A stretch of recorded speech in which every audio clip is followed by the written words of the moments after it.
I'm Jane Hilliard, and this is a quote from Elizabeth Lesser in her book, Broken Open, the chapter, Bozos on the Bus. I believe that we're all bozos on the bus, contrary to this self-assured image that we work so hard to present to each other on a daily basis. We're all half-baked experiments, mistake-prone beings born without an instruction book into a complex world. None of us are models of perfect behavior. We have all betrayed and been betrayed. We've been known to be egotistical, unreliable, lethargic, and stingy.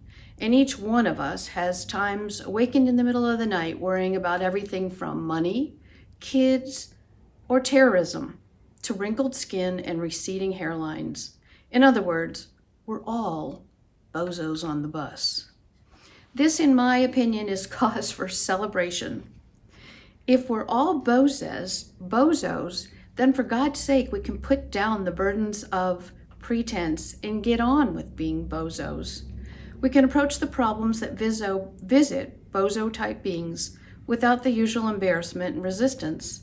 It's so much more effective to work on our rough edges with a light and forgiving heart, imagining how freeing it would be to take a more compassionate and comedic view of the human condition, not as a way to deny our defects, but as a way to welcome them as part of the standard human operating system.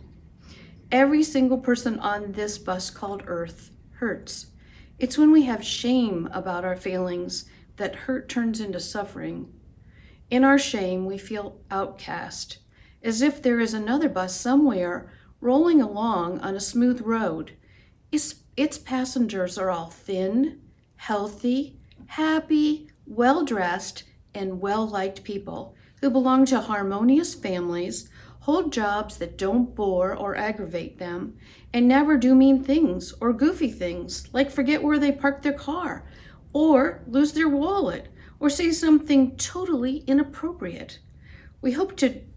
We long to be on that bus with the normal people.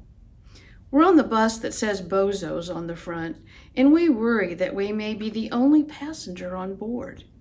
This is the illusion that so many of us labor under, that we're all alone in our weirdness and our uncertainty, that we may be the most lost person on the highway. Of course, we don't always feel like this. Sometimes a wave of self-forgiveness washes over us, and suddenly we're connected to our fellow human beings. Suddenly we belong. It's wonderful to take your place on the bus with the other bozos. It may be the first step to enlightenment, to understand with all your brain cells that the other bus, the sleek bus with the cool people who know where they're going, is also filled with bozos.